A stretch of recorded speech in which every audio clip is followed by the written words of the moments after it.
Quem é você? Meu nome é Luiz Antônio Solda, nasci em Itararé, estado de São Paulo, a mesma cidade da batalha que jamais aconteceu, cidade imortalizada pelo Barão de Itararé, o gaúcho Aparício Torelli, que tornou famosa a minha cidade. Eu vim para Curitiba em 1968, morar na casa do meu pai, caminhoneiro. Eu sou filho de pais separados. E logo tentei arrumar trabalho, emprego, essas coisas todas, né, que uma pessoa normal tem que fazer e tal. E arrumei um emprego de auxiliar de escritório na Rede Ferroviária Federal, na Cooperativa dos Ferroviários. Existia na Rede Ferroviária Federal, na época, uma revista chamada Correio dos Ferroviários, que era editada pelo Denizar Zanello Miranda. E eu, como desenhava, e a revista dos Correios dos Ferroviários era curiosa porque, além de contar o que acontecia com o pessoal da rede e tal, enfim, a classe ferroviária, o Denizar era um editor muito aberto, e ele publicava muita cultura na Correio dos Ferroviários. Ele escrevia sobre cinema, sobre quadrinhos, gibi, cartoon e tal. E eu mandei uns desenhos para ele e ele publicou. E que idade você tinha nessa época, só? 17 anos. 17? Foi teu primeiro emprego? 16 anos. Não, o primeiro emprego foi auxiliar de escritório. Essa coisa do Denizar Zanello Miranda foi O dom profissional do cartoon foi esse? O meu começo, porque a revista não tinha verba, veja só. Mas como o Denizar gostou das minhas coisas, ele me pagava do próprio bolso, entende? E eu fiquei impressionado, porque o editor, não tendo dinheiro, pagando um colaborador do próprio bolso, é uma coisa fantástica. Inclusive, ele me levava na casa dele para me mostrar o que ele tinha de literatura, sobre cartoon, sobre quadrinhos e tal, e assim minha vida foi indo. E eu tinha concluído a primeira série do curso ginasial e precisava ingressar na segunda série do curso colegial. É isso. Naquela época era assim. Era o colégio 19 de dezembro. Eu ganhava salário mínimo, né, como auxiliar de escritório, então eu tinha que pagar o colégio, tinha que comprar roupa, sapato, livros, discos, comer, beber, dormir, sapato, tudo isso. E eu tive que fazer opção, né, porque eu não conseguia pagar tudo. Então minha opção foi não pagar o colégio mais. Então eu não paguei o colégio, continuei comprando livros, discos e tal, e assim foi indo. Até que esse mesmo editor da revista Correio dos Ferroviários, ele tinha uma página no estado do Paraná chamada Trilhos e Civilização, onde ele republicava coisas do Correio dos Ferroviários. E eu lá fui com o Denizar Miranda no jornal Estado do Paraná, ainda na Barão do Rio Branco, lá. Lá conheci Manuel Carlos Canan. Assim, conversei com ele rapidamente e tal. Mas continuei trabalhando na rede. E então eu continuei fazendo as minhas colaborações para o Denizar e essa coisa toda, e sempre conversando com ele, e acabei me perdi. Você torcia pelo Ferroviário ou não? Eu era amigo do Provecchio, porque gostava porque eu era encarregado na Cooperativa dos Ferroviários de ir até a central da Rede Ferroviária Federal, pegar o dinheiro da cooperativa. E os contratados do ferroviário eram todos contratados pela Rede de Viação Paraná Santa Catarina. Então eu passava lá, estava o Provecchio, todo aquele pessoal sentado, então, dizia, pô, Provecchio aqui, cara, né? E eu sou coxa branca até hoje, né? Desde que cheguei. Aliás, o Provecchio é aposentado hoje graças à Rede Ferroviária Federal. Rede de Viação Paraná Santa Catarina. O Hernando Buchmann sabe muito bem disso. Bom, e daí O Denizar me levou até o estado do Paraná e meu desenho saiu no estado do Paraná. Consequentemente, eu me tornei amigo do Caran, conheci o pessoal da Tribuna e tal, né? E continuei. Nessa mesma época, eu precisava arrumar outro emprego que me aproximasse mais das pessoas com quem eu queria trabalhar, né? Então, o que aconteceu? Eu falei, Manuel Carlos, eu preciso trabalhar, né? E o Caran trabalhava na Prefeitura Municipal na época como assessor do Aramis Milache, quando não existia a Fundação Cultural ainda, era o DRPP, Departamento de Relações Públicas e Promoções. E eu fui trabalhar como office boy lá. E era simplesmente genial, porque eu já sabia, eu escrevia, eu desenhava e tal, né? E o DRPP era uma efervescência cultural que vocês não imaginam. Durante o período que eu trabalhei como auxiliar de escritório do Aramis, tinha um corredor famoso, onde eu encontrei Elis Regina, aquele menino da churrasquinha de manhã, aquele gaúcho, como é que chama ele? Teixeirinho. Eu conheci todo mundo ali naquele corredor, eu era office boy. Tá? E quando eu não tinha nada que fazer, o Zaruc trabalhava lá, o Zaruc, o Padela, o Jamil Sned, um monte de gente. Né? O pessoal você deve entender. O Zaruc, o Padrela, o Jamil Sned, o Braulio Pedroso. Pedroso não, é outro Braulio pianista. Braulio Prado. Braulio Prado, E eu, quando não tinha nada que fazer, eu escrevia matérias para a imprensa sobre a cidade de Curitiba. Aí eu não me lembro quem, acho que o Zaruc me pedia, esse mês de carnaval, então vamos lembrar as coisas curitibanas. Eu fazia uma matéria sobre o bloco e tal. Impressionante, né? O Jamil Sned passava e dizia assim, pô, que seu office boy está escrevendo aí, cara? E eu também tinha que fazer a programação, veja só que ironia, né? Um office boy, eu tinha que comprar cigarro, o cara chegava para mim e dizia, Solda, se não for incômodo, você pode me comprar um cigarro ali? Eu falei, pô, cara, com o maior prazer eu compro cigarro para você. Bom, aí eu tinha que fazer a programação também da Aramis Milache, que coordenava algumas coisas na TV Iguaçu, né? Eu fazia a programação de televisão, eu tinha que datilografar para ele. Eu me lembro perfeitamente que na época tinha uma novela chamada O Homem que Deve Morrer. E eu falei, eu vou sacanear esses caras. Eu batia toda a programação e dizia, na hora eu batia, o homem que já devia ter morrido. O homem que já devia ter morrido, todo dia. Eu datilografava, o homem que já devia ter morrido. Nunca saiu. Existia uma pessoa no estado do Paraná chamado Barriga. Ele sempre corrigia. E um dia eu contei para ele, Barriga, você é um filho da puta. Você nunca deixou passar um homem que já devia ter morrido, né? Ele disse, não, Solda. Bom, a vida era assim, cheia de... Nós já estamos nos anos 70, mais ou menos, né? Exatamente. Iguaçu, 70, mais ou menos, né? Exatamente. Eu tenho problemas de lidar com datas e tal, né? Eu não consigo me localizar. Está indo bem, está indo bem. Dá para perceber, né? Tem um monte de nome aí que eu jamais conseguiria citar meia dúzia. Já citou umas dúzias mais ou menos aí. E até que eu acabei saindo de lá, porque o Jamil Sned um dia ele viu que eu escrevi, ele me chamou lá e disse, Solda, você não quer trabalhar comigo? Eu falei, como, Jamil? Trabalhar com você onde? O Jamil era sociólogo da prefeitura. No entanto, depois eu sabia, já que ele era redator de propaganda na Esclã, quando era house do Prosdóximo ainda, lá na Avenida Kennedy, lá, né? Ele falou, você vai ser meu redator júnior. Eu falei, poxa, que prazer, eu começo hoje ou amanhã? A house só para se situar na época, a house do Prosdóximo começou na Padre Agostinho. Segunda. Depois eles foram lá para o Gigantão, né? Antes. Não, a house era lá no Gigantão. Pra cá. O Gigantão para cá.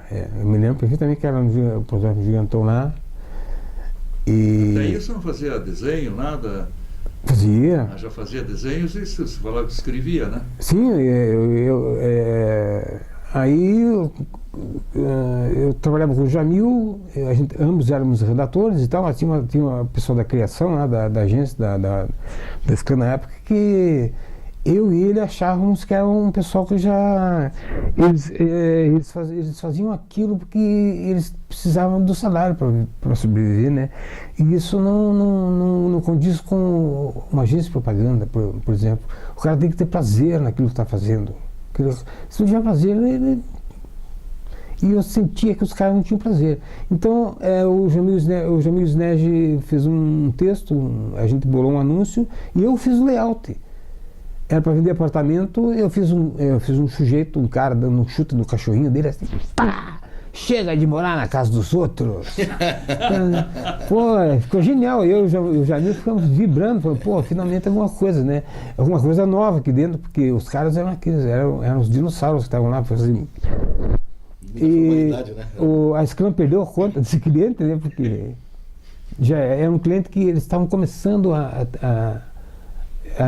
já não sei mais só house, já queriam ter clientes, né? Então eles acabaram perdendo a conta, né? Até que um dia tinha que trabalhar sábado sim, sábado era o Jamil e um outro sábado era eu. E um sábado eu não apareci porque eu tinha passado uma noite pela cidade aí, me divertindo e tal. E o gerente da Scrum telefonou pro Jamil, ele me localizou e eu fui lá. Daí eu fui mandado embora, mas eu não fiquei sabendo que eu fui mandado embora. Aí eu estava na cafeteria Cometa, sentado, o Jamil Sneg passou e disse, Solda, você foi mandado embora. Assim eu fiquei sabendo que fui mandado embora. Mas enfim, foi muito divertido. E depois o Caran foi outra coisa muito importante na minha vida. Porque em 1973, o Caran fundou o Teatro Margem. E ele alugou o Teatro de Bolso da Praça Rui Barbosa. E ele juntou todos os amigos que ele reuniu todas as pessoas que ele conhecia para fazer parte desse grupo, e entre os quais estava eu, o Dante Mendonça, o Beto Bruel, a Vera, minha mulher, a irmã da Vera, a Esmeralda Silveira, tinha umas 280 estudantes de psicologia também que estavam lá, evidentemente que não eram tantas, mas eram uma porção.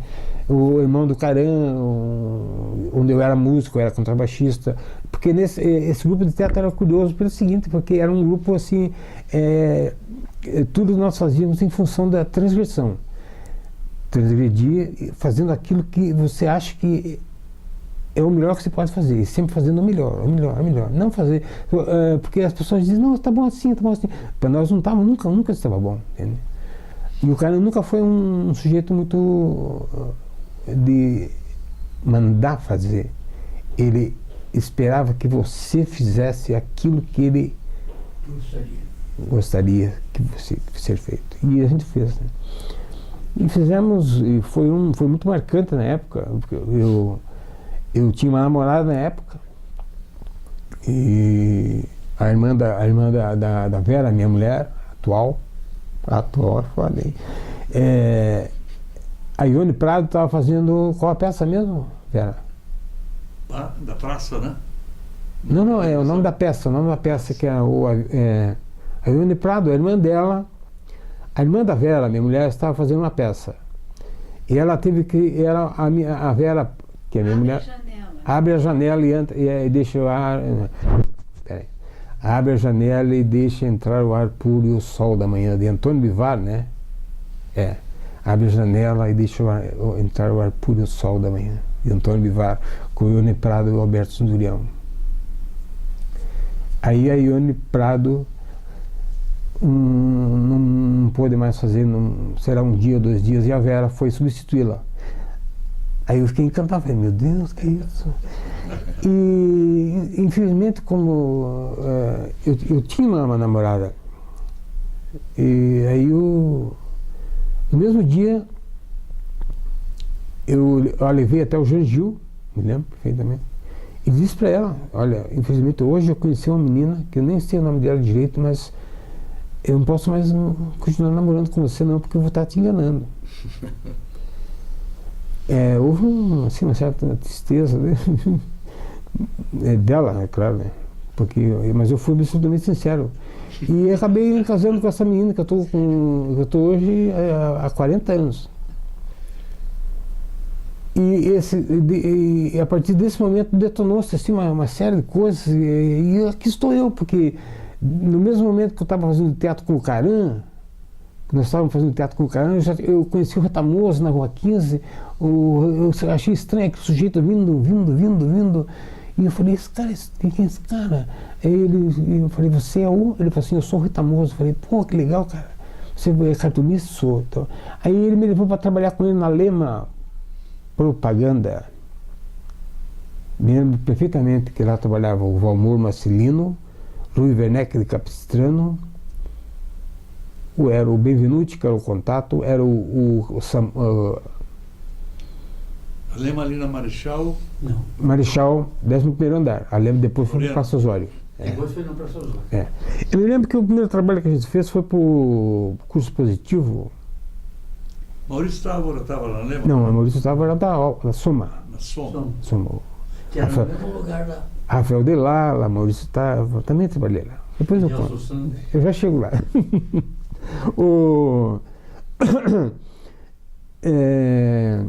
Nessa época a gente era jovem, né?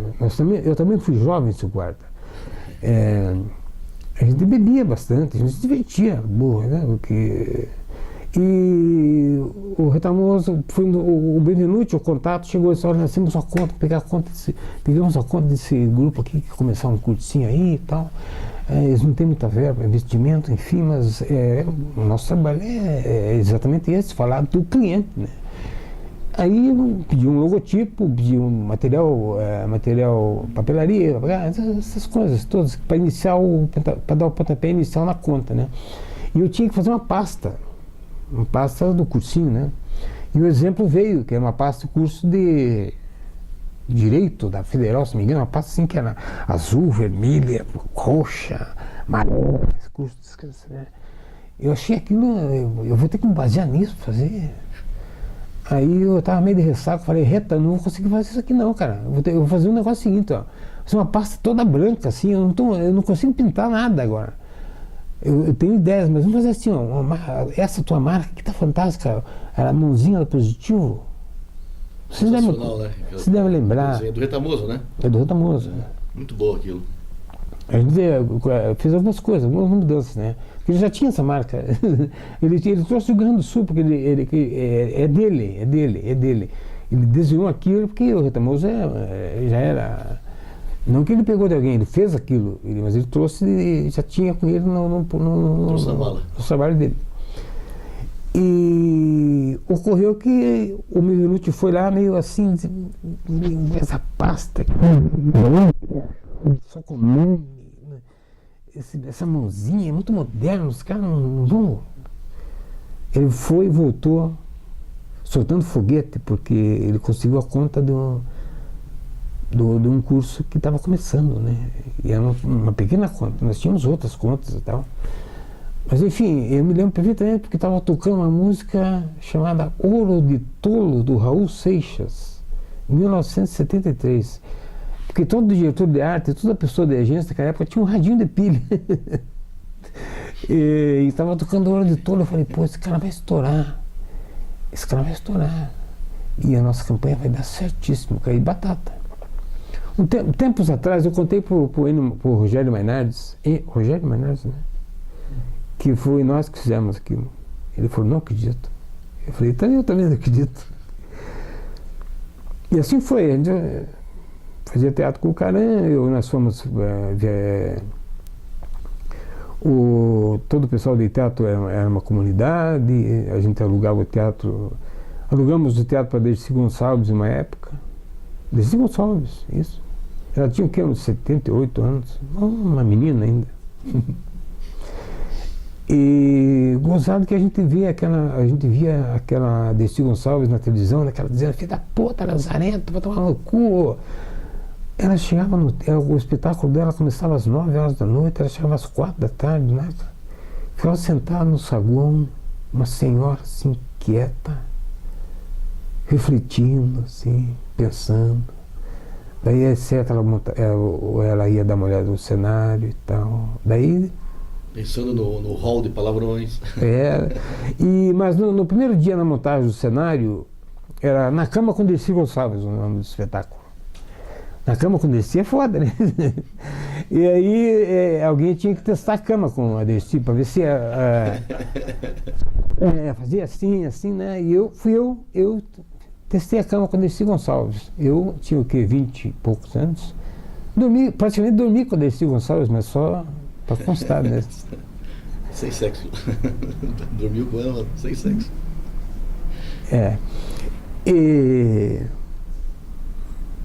Aí foi uma sequência de... Eu fui trabalhar na Grafipar, do Faruque. No jornal você continuava no estado do Paraná ainda? Não estive eu trabalhei em quase todos... período só? Eu trabalhei em todos os jornais de Curitiba, menos na Gazeta do Povo. Trabalhei no Diário do Paraná, a Voz do Paraná, na Gazeta, no Estado do Paraná, no Jornal do Estado. Paraná Esportiva? No Diário não passou pelo Diário? No Diário do Paraná, sim. Correio de Notícias passou? Correio de Notícias, Diário do Paraná, todos eles, menos na Gazeta.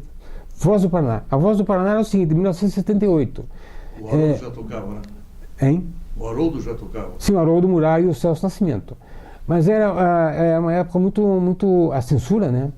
E era a época da teologia da libertação e tal, e eu ilustrava matérias e tal. Eu não podia fazer charge, porque o professor Haroldo, o professor é um cara legal e tal, mas ele é muito... sabe, eu não sei, a época não era muito boa para a gente trabalhar, mas nós tínhamos que fazer alguma coisa. Então eu tentava enganar, eu fazia ilustrações driblando o professor Haroldo até o próprio Celso Nascimento. Porque os padres, a maioria deles era contra a teologia da libertação. Né? Veja só aqui, com todo o horror que estava acontecendo, os caras eram contra. Então eu desenhava um padre lá, assim, ao microfone, falando e tal, mas saindo da batina dele um rabinho de demônio, assim. E o Celso Nascimento acho que fingia que não via, e fingia que não via sempre. Até que um dia ele levou uma chamada do professor Haroldo, mas tudo foi publicado, entende? E um dia na Gazeta ele contou essa história, com os devidos desenhos e tal. E era curioso porque na época a redação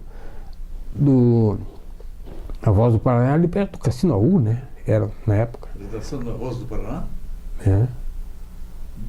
Pensei que era ali na Getúlio Vargas? Não. Eu, como eu não tinha carro e não tinha telefone também, né? Eu ia no telefone público, telefonava pro Celso, ele me passava a pauta. E eu ia... sim.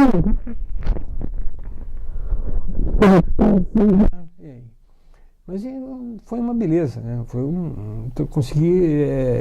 A gente conseguia, porque trabalhar na ditadura, vocês sabem melhor que eu. Trabalhar na Charlie Hebdo, fazer charge de muçulmano, fazer charge de religiosa. Você está no tempo do gás já ali. Mas é o seguinte, trabalhar na ditadura, toda pessoa que trabalhava com arte, literatura, desenho, tal, tinha que escrever, desenhar, pensar, pintar, e tudo nas entrelinhas, sabe? Tudo nas entrelinhas. Eu, por exemplo, não era comunista, nunca fui. Eu era um cara que acreditava na liberdade do ser humano, apenas isso. Eu lutava pela liberdade de você dizer o que queria e tal, mas nunca fui comunista. E, no entanto, na Grafipar, em 1978, 79, eu recebia bilhetinhos do Conde Caça os Comunistas, entende? Eu não era comunista. Mas veja só que ironia, eu tinha 16 anos, eu gostava muito do Che Guevara.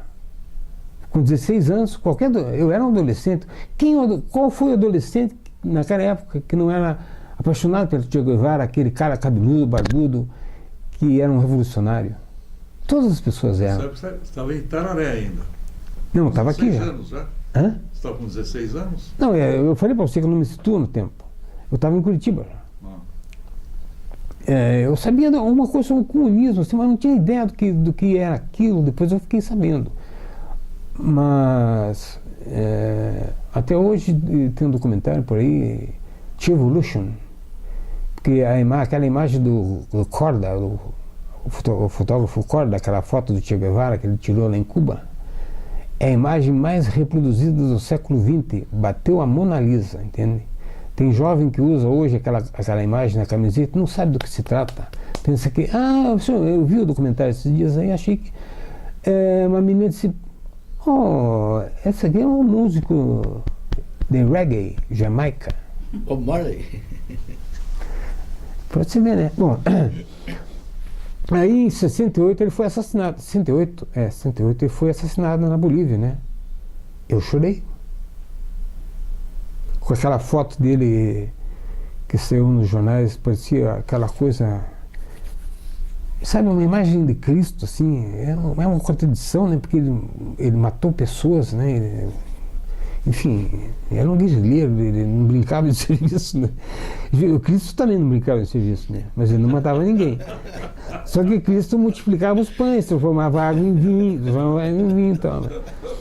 Mas aquela imagem dele morto na Bolívia, né, estendido naquela coisa, naquela cama, com aquele olho aberto, assim, era um Cristo. Então eu chorei, né? Assim como eu chorei quando em 69 acabou os Beatles. No dia 22 de agosto de 1969 foi anunciado na BBC de Londres, que eu via lá na Villa Hour, eu morava na Villa Hour. O tempo não era Hour, era Villa Hour. Me lembro que em 22 de agosto de 1969, meu aniversário, eu vi na BBC de Londres que os Beatles tinham acabado. Eles tinham gravado o último disco e não se apresentariam mais. Aí foi um dia que também uma lagriminha escorreu assim. Bom, adolescente, né? Mas o fato de eu ter mencionado no início que eu abdiquei de pagar o colégio me proporcionou a comprar sempre livros e discos, discos. E voltando um pouco, eu na Villa Hour eu me tornei uma espécie de curador de música, daqueles soirée, bailinho de domingo do Villa Hour Sport Clube, né? E em 67 tinha saído um disco do Jimi Hendrix chamado Banda dos Ciganos, Banda Gypsies. Eu achava fantástico, 3 caras detonando assim, porra, era a sonzeira que eu já gostava. No entanto, a relação de músicos lá que tinha que mandar para o ICAD e tal, era Renato Albuquerque, Gianni Dino, aquela coisa, o Jovem Guarda e tal. Eu acho normal isso, né?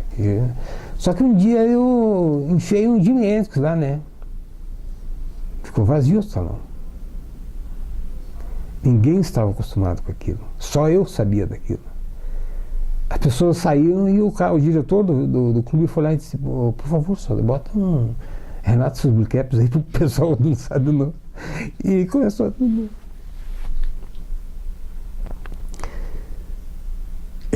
A experiência jornalística também foi fascinante, porque eu trabalhei com o Reinaldo Jardim, com o Mussa, com o Caran, com o Zarucchi, com todo mundo que você imaginar.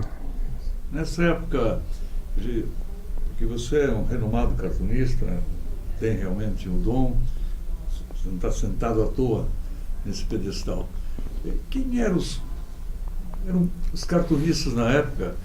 Não era um número grande, né? Os jornais não davam muito espaço. O Dante Mendonça depois teve um espaço, você também teve espaço. Quem eram os nomes da época? Ribas, sinceramente, eu me lembro só do Xixo Fernandes. Gazeta do Povo. Só do Xixo. Porque aquele momento era um momento inicial, né, do jornalismo, publicidade aqui em Curitiba. Acho que vocês inauguraram isso. Sim, não, tem a impressão que fomos nós. Fomos nós. Esse momento. Eu e o Dante, né? O Dante Mendonça. O Léo Zanetti tocou nesse assunto comigo um dia. Eu falei, realmente, acho que fomos nós, porque eu não tinha noção de que nós estávamos começando aquilo. Para mim aquilo sempre existiu, né? Só que depois que eu me dei conta, puxa, é mesmo, cara. E o Dante Mendonça, o Dante já no estado do Paraná, né? E eu publicando eventualmente assim, aqui, ali. Você sempre dividindo a publicidade com o jornalismo, né? Trabalhando, você sempre dividindo eu sempre... tempo com a publicidade e jornalismo, né? Isso era, era um costume dele. E até que em 1980 eu acabei na Múltipla. Acabei não, eu saí do Correio de Notícias, outra fase importante, no Correio de Notícias, que era do Faruq. Antes disso eu tinha trabalhado na Grafipar com o Rogério Dias, o Retamoso, o Paulo Luiz, o Nelson Padrella, o Wilson Bueno, todo mundo, era uma quadrilha fantástica. Mas o que ajudou a acabar com a Grafipar foi o bar do seu Ladislau, que ficava em frente. A gente saía às 5 e ia para lá, para o bar do seu Ladislau. Acabou esse bar, não? O bar continua lá, mas muitos frequentadores já partiram dessa para melhor. Os Sting, por exemplo, ambos morreram, os gêmeos univitelinos, estavam sempre lá bebendo com a gente, porque a gente tinha o Luizinho e o Toninho, eram gêmeos univitelinos. As pessoas que à primeira vista pensavam que eram a mesma pessoa, mas o Luizinho era o que pedia milão emprestado e o Toninho pedia 500. A diferença a diferença de quintão. E assim foi divertido. O Faruq entendeu que a gente era um bando de louco, né? E nos concedeu aquela casa de bonecas lá, que ele chama até hoje, né? A casa de bonecas era a casa do Nelson Faria e do Wilson Bueno, onde a gente trabalhava. E onde eu muitas e muitas vezes dividi latas de feijoada com o Fábio Campana, que era editor da revista Atenção. Foi editor da revista Atenção com a saída do Reinaldo Jardim. O Reinaldo Jardim foi do Correio de Notícias. Aquele episódio do Papa que morreu e foi eleito outro, e em seguida ele morreu também um mês depois, né? O Jardim no Correio de Notícias não tinha tipologia para ele montar um titulão grande, então ele fazia título recortado à mão, assim. Morreu o Papa. Morreu o Papa. Morreu o Papa, vendeu pra caralho no jornal. Aí o Papa morreu um mês depois. O Papa morreu de novo. Foi sensacional, né? O Jardim era essas sacadas, assim. E ele inventou o anexo, né, do Diário do Paraná, porque o Jardim, ele foi o cara que inovador, o Caderno B, né? Antes do Caderno B, do Jornal do Brasil, não existia. O jornal era um jornalão, assim. Era Sturf, não sei o quê, tudo junto, cara. O Caderno B era uma coisa específica, onde era publicadas aquelas coisas. O Caderno Cultural do Jornal foi uma invenção. O Caderno B. do Paraná, né? Hã? Não. O anexo, né? O anexo era o Diário do Paraná. E Onde o Renedotti... todo mundo, né? Mas tocavam bem ali, né? Aquilo não. O acho que era o Virmondinho. Eu nem lembro direito, porque eu ia lá eu chegava meio tarde, fazia as coisas rápido, tinha outras coisas que fazer e tal, mas sempre fazendo bem feito, né? Eu me lembro que um dia eu tinha que desenhar um Charlie Chaplin. O Silvio Bach participou. Silvio Bach seguia sempre cinema, exatamente. Você sabe que essa invasão de cérebros, assim, as pessoas foram embora, muitas morreram, outras foram embora, e nos deixaram sozinhos. Impressionante, eu encontrei a última vez, o Reinaldo Jardim foi em 2008. E eu estou indo embora também.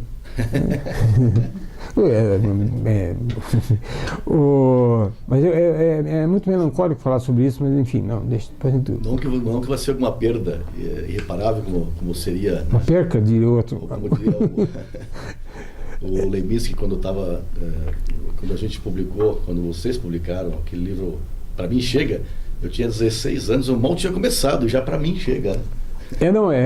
O Retamoso, só fazer esse parênteses, Solda. O Retamoso foi lá na redação e pediu para mim os desenhos, me passa os desenhos aí e autorização dos teus pais para publicar um livro. Eu me lembro dessa coisa. Esse livro é o seguinte, é um livro chamado Para Mim Chega. Para Mim Chega foi o bilhete que o Torquato Neto deixou, o poeta lá de Teresina, foi o bilhete que ele deixou quando se suicidou. Ele escreveu, Para Mim Chega, ligou o gás e marcou, né? Então o Reta, brilhante como sempre, ele teve essa ideia de fazer um livro Para Mim Chega e chamou todo mundo, né? Inclusive o Thiago Reck. Eu estava iniciando, eu tinha 16 anos, né? Não, você tinha Foi menos. 78. Tinha menos, eu tinha Não, 8. eu tinha feito 16 anos em fevereiro. Em maio. É. Em maio eu tinha 15, na verdade. E ele, quando chegou com aquele cabelão grande e pedindo desenho, me assustei, sabe? Mas foi muito divertido. E quando a gente foi fazer o lançamento na casa Romário Martins, e que estava você, Tava todo mundo lá. Camoso, o Sol, o Dante e o Douglas Maia. E eu ali fazendo não sei o quê, porque eu não entendia bonito o que os caras falavam, né? E só me deixava tomar Coca-Cola também, né? E aí desceu o Leminski lá com aquela bolsinha cheia de pão, né? Uma bolsinha não, uma bolsona. Bolsona de couro, né? Cheia de miolo de pão. Bolsinha Não, o Leminski foi irônico porque ele chegou lá, tava toda aquela cartunistaiada reunida lá, assim, todo mundo bebendo, o Leminski falou, bah, mas Caio, essa história é uma bomba, o que é que ele falou Ele mesmo? falou assim, eu lembro até hoje, né? Se cair uma bomba aqui agora seria uma perda irreparável para Curitiba. Exatamente. Era no que bar era aquele mesmo? Era em frente à casa Romário Martins. A gente não tinha ido para bar, porque na verdade era na Romário Martins. Vocês não me deixavam nem para bar, vocês foram depois vocês, né? Eu fui para casa. Mas onde eu estava mesmo, meu Deus do céu? Então, na Grafipar. Né? Você escrevia para Grafipar, não? Escrevia, né? Eu trabalhei no Correio de Notícias. Antes porque Na época dos Faruk ali? A Grafipar, com a chamada abertura, né? A Grafipar tinha uma revista chamada Peteca, que sustentava a Grafipar. Porque ela vendia o quê? 400 mil exemplares.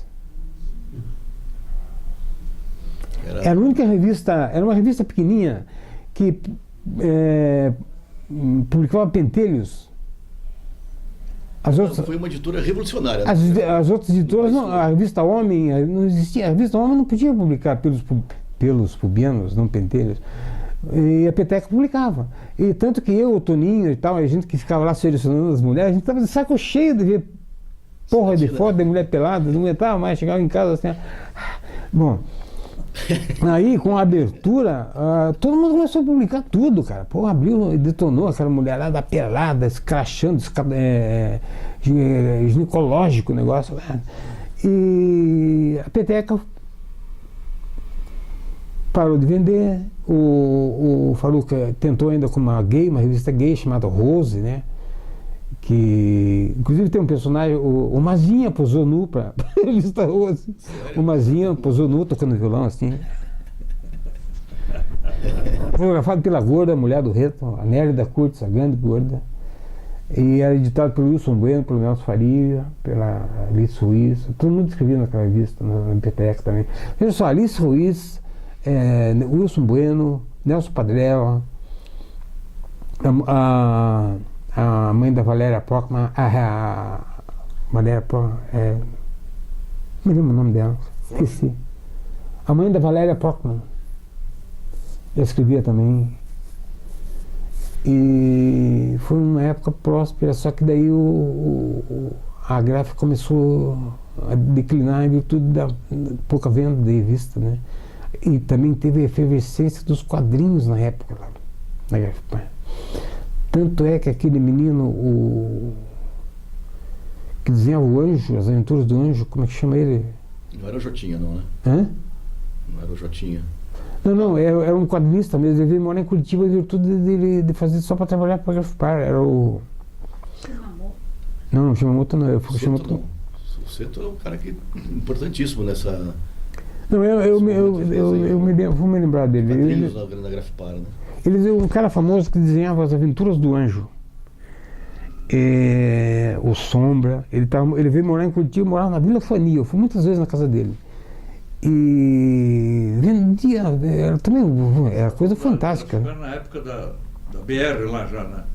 Não estava na BR ainda, a oficina da Grafipar. Na Vila Centenário. Vila Centenário. Estado do Paranaguá. Não, era a Vila Centenário. O programa foi impresso lá nos anos 68, 69. É lá mesmo, mas veja só, aquela região ali foi toda comprada pelo seu Said, que era o pai do Faruk. O seu Said era um mascate, né? Uma figura assim grandiosa, sabe? Era um mascate que cuja generosidade ultrapassava o imaginável. Ele era dono de uma região extensa ali, né? E inicialmente ele disse, olha, vocês podem ocupar esse espaço aqui, né? Tive o Café Paraná lá. Exatamente. E o Faruque e o Faisal transformaram aquilo no parque gráfico, né? Tanto que vocês imprimiram, já teve programas lá no período, e imprimiram outras coisas também, além de fazer dicionários, revistas e tal, né?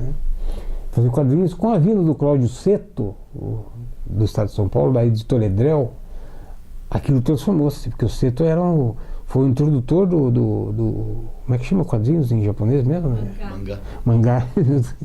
O Seto foi o cara que introduziu o mangá no Brasil. O país, né? O país, no Brasil, E ele começou a agitar, a garimpar, e os caras, todo mundo fazia roteiro e quadrinhos, os cariocas, os paulistas, todo mundo fazia, até eu fiz quadrinhos, fiz um monte de quadrinhos, só que eu não tenho os originais, porque na época você tinha que levar os originais, fazer clichê, não era clichê ainda, depois foi futulito, né? Eu, por exemplo, a maioria das coisas da década de 70 e 80 eu não tenho. Eu não guardei o jornal, não guardei o desenho. Não era o Flávio Colim que estava se referindo? Flávio Colim, exatamente. O Flávio Colim morava em Curitiba. Ele desenhava tudo um por um. Desenhava tudo um por um. Ele desenhava a página assim, porque normalmente os caras desenham maior, né? Tá, ele desenhava um por um. Ele desenhava um por um. Desenho sempre na companhia daquele pequeno cachorro dele, assim. Bom, aí com essa coisa da Gaspar entrar em não ser mais aquela avalanche da revista Peteca, o Faruque resolveu se meter com o jornalismo, né? Eu acho que ele não devia ter feito isso, mas agora, enfim, ele fez e fizemos o Correio de Notícias. O Correio de Notícias foi comprado, o título foi original mesmo, foi comprado. Foi comprado. A sede era na 7 de setembro e a última edição foi sensacional. Foi sim. Sensacional. Foi comprado. Basta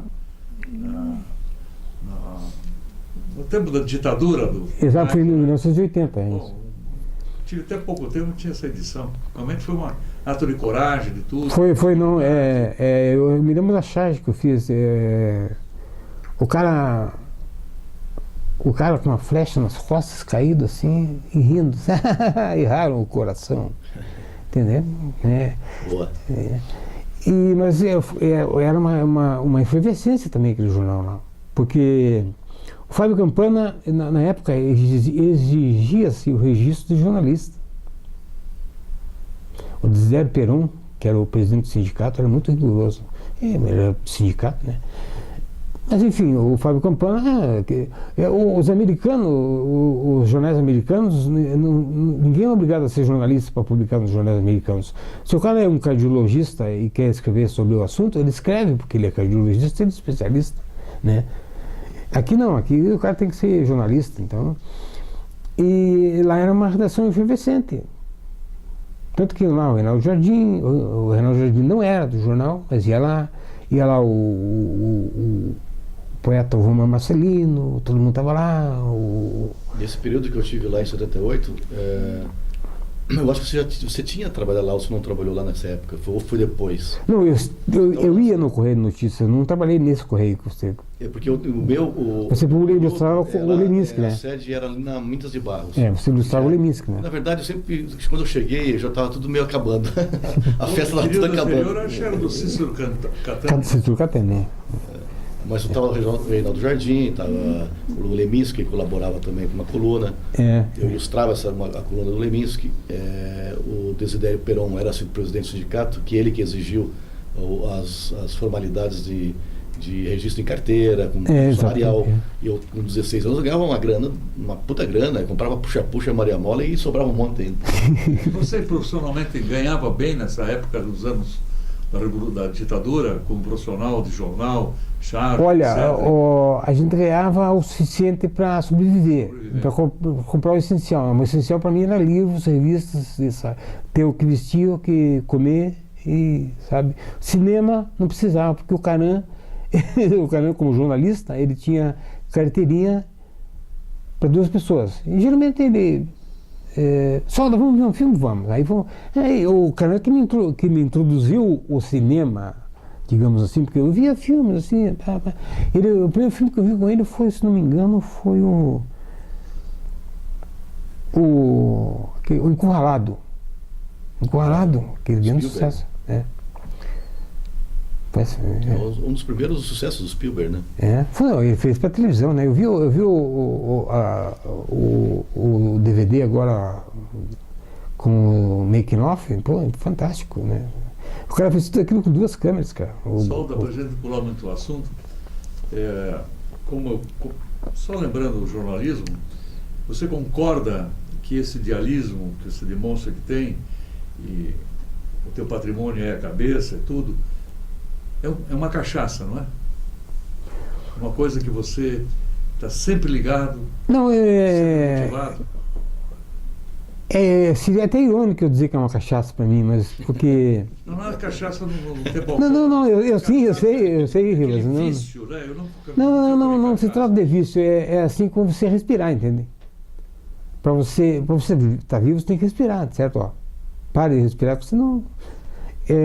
fazer essas coisas é como você... excita, né? Excita você. Se sente mais vivo. É motivador, é uma cenoura na frente do burro ali, sabe? Foram épocas diferentes, essas épocas dos anos 50, 60, quando nós mesmos saímos até com jornal na mão para vender, como foi o caso da Copa do Mundo, né? Aquele amor. E nós também não tínhamos salários, e salários realmente tínhamos salários registrados, mas dentro do Diário Paraná você ia receber 10, 12 meses depois, né? Era aquela situação, não abandonava porque tinha outras fontes, provavelmente. Isso que eu digo, a cachaça, que era o motivador, né, de ter o interlocutor responder pelas tuas mensagens. Eu era do Turf, né? Então eu não tinha criatividade nenhuma, era mais combativo, né? Mas a TV Programas não, essa... Já que você falou em Turf, eu fui o Rui Werneck de Capistrano, meu compadre, ele é um cara que frequenta... O irmão dele, o Corcondinho, o Carlos Capistrano, começou comigo. Ah, é? Pois é, inteligentíssimo. Esse Rui Werneck me levou um dia no jockey lá e disse assim, solta, joga nesse aqui, ó, que vai ganhar. Eu joguei, ganhei. O do Carlos. Você está falando do Rui Werneck. O Rui Werneck. Que é um texto maravilhoso, né? Meu compadre. E o Carlos, que começou comigo. Aí o Werneck disse, joga nesse, e eu ganhei uma grana, ele disse, vamos jogar de novo. Eu falei, eu vou jogar nada, cara. Eu peguei e me mandei, meu. Ele ficou lá e eu fui embora. Ele perdeu, com certeza. Mas era assim, e onde é que estávamos? Bom, daí chegamos fechou o Correio de Notícias, né? Nos anos 74, 75, se não me engano. Não, o Correio de 80. Correio esse que você está lembrando da ditadura, o Correio de Notícias do Fábio Campana. Sim. O Correio de Notícias do Fábio Campana eu fui obrigado a fechar. O Faruque também teve que pagar as dívidas, né? Tudo aqui. Né? E a Vera ia me buscar, às 4 horas da manhã, porque fechava tarde, eu tinha que desenhar a primeira página, desenhar a primeira página, fazer a charge. Você sabe que até hoje nunca me viu fazendo charge em jornal. Eu nunca deixei ninguém ver eu fazendo charge em jornal. Porque é muito fácil. E se eles descobrem você fazendo aquilo, eles dizem, pô, esse merda vem aqui fazer isso. Então, foi o Marquezine que me ensinou. Ele se solda, o César Marquezine, eles têm que pensar que a gente demora para fazer. Não, mas você tem um traço que te exige mais tempo de... Não, é a elaboração do desenho. Já o Marquezine, o Cezinha, ele tem aquele traço rápido, que na verdade muito fácil. Não, mas bom, aí chegamos na década de 80. Eu ainda estava no Correio de Notícias quando o Desidério Panceira, o Panceira, que vocês deram o pontapé no vídeo 1, eu acho, não sei, acho que né? O Desidério foi um dos... Me lembro que na Múltipla chegou um Sharp, lá um videocassete Sharp, eu nunca tinha visto na minha vida. Eles criaram a marca da vídeo 1, mas era em 91. 91? Mas em 80 ele já fez. A nova marca foi o Rodrigo, filho do Dionísio, lá que criou a marca, Assim, não, mas a logomarca, vamos dizer assim, né? mas a fundação dele foi em 80, né? A fundação foi em 80, Então. de um que chamava-se Tape Clube do Paraná. Sim, exatamente. Mas eu estou só situando a coisa para saber que eu já estava ligado naquilo que o Desidério, para que isso? Isso aqui é um videocassete. Põe a fita aqui dentro e vê o filme. Falei, vem em casa, sozinho. Assim, ó. Falei, bom. Bom, o Desidério, eu trabalhava no jornal, no Correio de Notícias, o Desidério me chamou para ir na Múltipla para fazer uma série de coisas, uns freelancers, né? Eu fui. Aí ele veio para casa, fui entregar o Desidério, ficou muito contente e me convidou para trabalhar com ele. Eu, evidentemente, eu falei, depende, Desidério, o que você me oferece? Ele disse, não, eu te ofereço tanto e tal, para você vir trabalhar. Eu falei, puxa, que sorte, né? Pensei, o jornal está fechando, eu vou aceitar. E aceitei. E aí comecei a trabalhar na Múltipla. Que naquele ano já estava todo mundo lá. Ela, Zanoni na Múltipla, naquela época. Não, nessa época, o Zanoni. Zanoni, inclusive. Não, em 80 o Zanoni não estava lá, não. Mas essa trupe que você tinha, que era pelo menos para mim, foi uma coisa bastante visível. A tua trupe da publicidade era Retamoso, Leminski, Rogério Dias, você, Zeno Otto, sim. Jotinha, mas... Não, o Jotinha veio depois. O Jotinha chegou aqui na década de 80, final de 80, assim, o José Luiz Pires, né? Mas essa trupe tua, essa quadrilha... Não era essa trupe. quadrilha, ela passou por todas as grandes agências e transformou, revolucionou as agências em que passou. Depois que saíram, elas minguaram. Não, é o seguinte... Essa é a impressão que eu tive sempre. Né? Eu costumava dizer pro Cezinha o seguinte, porque tinha... Cezinha também. Nós éramos um bando de pessoas inteligentes, né? Um bando de loucos, né? E tinha muito lugar para comportar tanto louco. Então eu costumava dizer para o César que tinha muita puta e pouco puteiro. E o Cezinha, quando a gente mudava da agência, César, estou saindo daqui, vim para casa para fazer um vai e vem, né? Mas foi uma coisa sensacional, porque foi quando nós percebemos que a Múltipla Propaganda se adaptou a nós, não nós nos adaptamos à Múltipla. Quer dizer, foi uma virada, porque agora você vai trabalhar, você tem que se adaptar ao lugar onde você vai trabalhar. Você tem que chegar no horário, você tem que trabalhar, mesmo que você não tenha bosta nenhuma para fazer. Você tem que chegar no horário, ficar sentadinho lá, pensando, né? Dar calo na bunda, mas tem que fazer. E nós não. Nós não tínhamos horário, mas tínhamos o trabalho para entregar. E nós não falhávamos. Nós entregávamos o trabalho. E não por cartão ponto, né? Infelizmente, porque a gente ia trabalhar lá, claro. A gente ia trabalhar e tal, né? E sempre fazia o melhor do que a gente podia. E nessa de você trabalhar com jornalismo sempre, com charge, com texto e charge de jornalismo e também trabalhar com publicidade, eu acredito pessoalmente que você tenha tido tanto prazer e tem ainda tanto prazer e satisfação de trabalhar tanto com um formato quanto o outro, ou não é? Sim, não havia problema, porque eu sabia separar as coisas, né? O chargista é o chargista, né? E o cara que faz a ilustração, embora o desenho transpareça, que é do mesmo cara da charge, era apenas uma ilustração, entende? Então não tinha problema nenhum. E aí eu trabalhei 8 anos na Múltipla, não tinha mais o Zanoni nessa Múltipla. Aí ele não estava mais. Daí só estava o Ricardo. O Gilberto Ricardo e o Desidério, né? O Desidério, que era o dono também. Os dois. Mas havia esse bando de loucos que a gente... O Bira trabalhava naquela época. O Bira Menezes trabalhou antes de mim. Margarete também.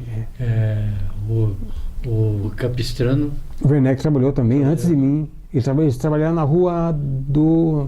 Glória. Rua da Glória. Rua da Glória, isso, eles trabalhavam na Rua da Glória. Eu já fui lá para.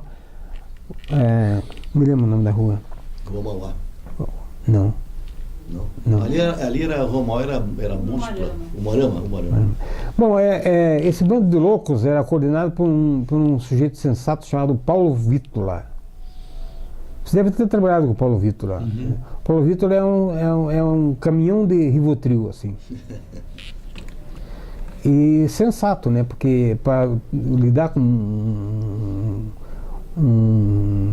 10, 12 pessoas alucinadas trabalhando, tem que ser meio. Tem que ser sensato. Eu tive uma experiência curta, mas tive uma experiência com o Paulo Vítola e o Marquezine trabalhava na Casulo.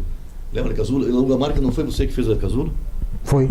Então, mas você estava lá, você participou de alguma maneira, você participou. Não, mas é o seguinte, eu saí da Moarama, vamos pulando uns pedaços assim. Eu estava no Moarama e o Paulo Vítor me chamou para ajudá-lo. Ele me propôs sociedade, mas eu falei, Paulo, eu não quero sociedade, eu quero só o bônus. O ônus você fica só com você. Eu fui sincero, ele disse, não, vamos ser sócios. Eu falei, não quero. Eu ajudo você a montar a agência, mas eu quero só ter o bônus. O ônus é você, que é o dono, o proprietário, você se incumbe. Inclusive, depois eu soube que pessoas foram lá reclamar para ele que ele estava pagando demais para mim. E o nome dessa pessoa eu não vou dizer porque ele vai arder lá no mármore do coisa. Bom, enfim, eu não estava inflacionando o mercado, eu estava pagando, eles estavam me pagando o que eu merecia. Na verdade, é uma coisa positiva, né? Eleva a estima e eleva mas o patamar, né, de negociação. O sujeito é um ator também, é um canastrão como ator. Não sei se ele continua ainda. A última coisa que ele fez foi aquele. Na banheira, como é que era? Aquele. Peça. Mahassad. Péssimo Mahassad. Bom,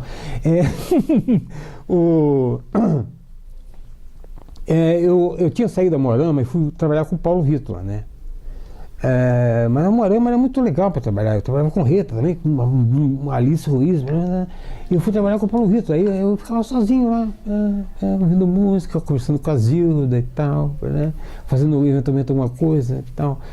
Aí o que aconteceu? A Moarama me chamou novamente. Eu falei, olha, só vou trabalhar na Moarama de volta pelo dobro do salário e se eu for redator. Eu quero trabalhar com Retamoso, mas quero trabalhar como redator. Aí voltei para o Moarama como redator. E o Retamoso diretor de arte. E o Retamoso diretor de arte. E fizemos grandes coisas e tal. E com 15 salários, terceirizado, férias e tudo, um monte de coisa, né? Privilégios, assim, que é fantástico. Né? E foi nessa época que me aconteceu um fenômeno interessante. Eu já tinha computador, né? 88 eu tinha computador, já era. Né? Mas eu tinha passado pela Sclan antes, agora me esqueci, cara. Pois é, Sclan, eu ia até te perguntar, porque Sclan também foi um point de vocês ali. Não, é o seguinte, eu trabalhava na Múltipla. PAZ, imagina. Puxa vida, PAZ, puxa vida. PAZ foi. Tinha que ser o tempo dos 10 mandamentos desse depoimento aqui. Você sabe que eu trabalhei na PAZ com 14 ou 15 anos. Antes de ir para o Correio de Notícia, eu trabalhei na PAZ. Só que daí o Zeno me botou para fazer arte final e eu não topei. Eu queria fazer layout. Eu queria desenhar layout, daí acabei sendo mandado embora. Bom, Quem estava lá era o Mirandinha. Eu trabalhei com o Miranda na PAZ. Eu acabei estava na Moarama em 89, não havia internet. E eu recebi um telefonema da editora da Folha de São Paulo, dizendo que o Angeli tinha saído e que se eu queria trabalhar como chargista da Folha. Eu pedi algum tempo para pensar, e ela me ligou de novo, eu falei, olha, eu vou ter que trabalhar aí, né? Sim, claro, não tem outro jeito. Ela falou, claro, não tinha internet ainda. Eu vou ter que morar em São Paulo? Sim, claro. Falei, então, infelizmente, eu declino do convite e não aceitei. Porque, veja só, eu trabalhava na Rua Mauá e moro no Bacaxiri. Eu saía meio-dia, ia para casa, almoçava, assistia o Jornal Hoje, dava um cochilo, tomava banho às vezes, pensava se ia trabalhar e ia trabalhar. Pensava assim. Em São Paulo eu não faria isso. Jamais, né? Mas antes eu tinha trabalhado na Sclan. Foi lá que o Marquezine me deu eu havia trabalhado na Múltipla não havia duplas, né? E na Sclan tinha duplas, então eu fazia dupla com um diretor de arte. E eu cheguei detonando como eu trabalhava anteriormente, né? Foi aí que o Marquezine me viu naquela alucinação de polaco trabalhador, me chamou na sala dele, fechou a porta e disse: Solda, pare com isso já. Aí entra aquela aqui. Eles têm que pensar que a gente demora para fazer isso. Eles pensam que a gente demora. Se você trabalhar desse jeito, eles vão mandar 8 pessoas embora do estúdio. 8. Inclusive a chefe do estúdio, que é a Neuzinha Palmieri, a professora do Positivo de Propaganda. Ela é a chefe do estúdio. Então eu comecei a maneirar, eles me entregavam um job para trabalhar, eu demorava assim 2, 3 dias, mas eu já estava pronto. O Cezinha lá na Casulo, Solda, ele começou a apontar um lápis no chão. Eu falei: pô, Cezinha, no chão? Aí ele falou assim: e você quer que o Vitor demita a Dona Maria? É bem assim mesmo. Sensacional. Bom, e aí aconteceu que já estamos praticamente no fim do meu depoimento. Eu estava trabalhando no estado do Paraná há 8 anos, 5 anos, 8, 25, não lembro direito. Eu fiz uma charge em 2011 sobre o Barack Obama. E nessa época o jornal já não tinha diretor de redação. Entende? O Chico de Assis, que era o meu diretor de redação, sempre que tinha um problema com charge, ele me ligava. Nunca teve problemas, mas quando eu tinha problema, digamos, com o comercial da televisão, ele dizia: olha só, eu fiz uma charge sobre a fusão do Itaú e o Unibanco, né? 2 mendigos juntando, um mendigo dizendo para o outro: que tal a gente juntar nossas moedinhas para almoçar hoje? Fusão Unibanco, então, né? Que tal a gente juntar, né? O Chico de Assis me ligou: só dessa aqui não passa, porque o Itaú nós subindo no centro. Então. E essa charge que eu fiz do Barack Obama era um macaco dando uma banana para o Barack Obama, porque ele disse que ia almoçar isso, almoçar aquilo e tal, e eu me lembrei da República das Bananas, uma ironia criada por um humorista americano se referindo às republiquetas latino-americanas cujas ditaduras eles apoiavam. E o Barack Obama submeteu até ministros brasileiros à revista, a sua visita no Rio de Janeiro. Eles tinham que tirar o sapato, as meias.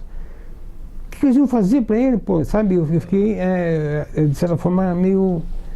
assim, mas não foi nada proposital, não. E essa charge especificamente, ela foi muito mal interpretada, né? Sim, não, mas isso aí... Os jornalistas figurões e que acabaram deturpando... Sim, foi o problema... Isso aí que foi o problema do... Eu emito uma mensagem, o receptor que interpreta ou não, né? Essa aí foi muito mal interpretada, até hoje. Inclusive... Os jornais, não sei mais como é agora, antes eles chamavam o jornalista que trabalhava no jornal, no departamento do pessoal, conversa lá e tal. Certo? Antes, na minha época já do Estado do Paraná, eles mandavam uma pessoa embora por e-mail. A partir da manhã você não precisa mais mandar só coluna, acerto, papapá. E eu tive a honra de ser chamado...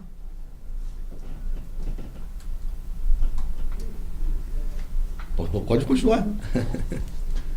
Eu tive a honra de ser chamado lá pelo... Como é aquele que disse que te lançou lá? Que é do jornal Tribuna. Da Tribuna. Que depois fez... o Charles? Era o Charles? Não, o Charles Tavares. Outro. Múcio José Assis. Não. Rafael Tavares? Eu fui chamado pelo Rafael Tavares. O Rafael Tavares. O Rafael Tavares era diretor do Estado do Paraná. Ele me chamou no estado lá e disse assim: Solda, grande cagada, hein? Eu falei assim: se vocês interpretam assim, eu vou fazer o quê? E ele já chegou assim: Rafael, poxa, que decepção, hein? Então aí foi acontecer. Eu acho que o jornal deveria ter defendido você e não defendeu. Não, mas as circunstâncias me ensinaram que as 3 vezes que eu estive lá para para falar com o Rafael sobre determinados assuntos como reajuste, férias e tal, eu senti que a estrutura estava abalada, já sabe como? Não era mais aquilo. O Chico de Assis já não estava mais lá, entende?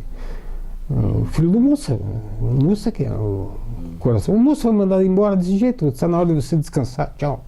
A gente está vivendo, eu acho que a gente até abordou esse assunto antes, Solda. A gente está vendo um momento muito pobre em termos de cabeças no jornalismo aqui, né, nossa região.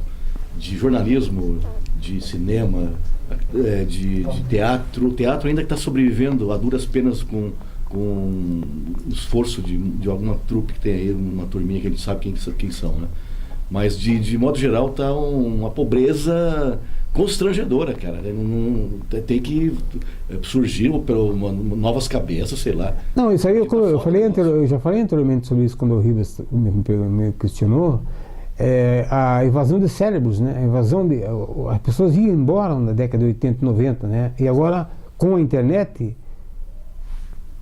Vão embora, ficam aqui, mas vão embora com as ideias, levam as ideias. Vão embora daqui, aqui mesmo, sabe?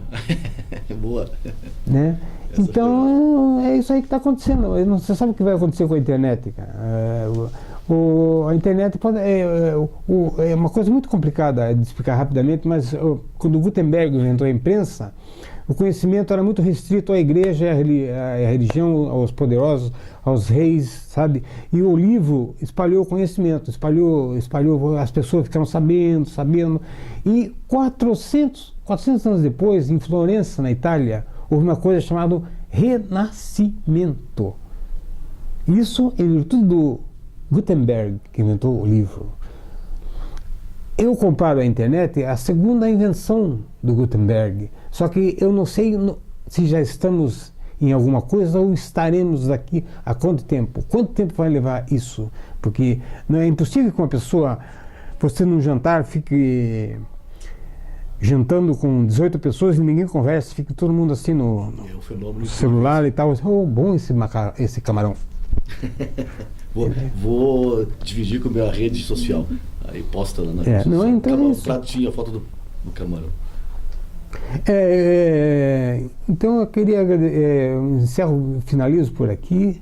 Eu tenho muitas histórias para contar, mas infelizmente o tempo é curto e eu tenho 45 anos de carreira. Daria 3 vezes o Ben-Hur. Quanto tempo tem o Ben-Hur? 2h30. Então, diríamos que 3 filmes Ben-Hur daria um bom depoimento. Obrigado.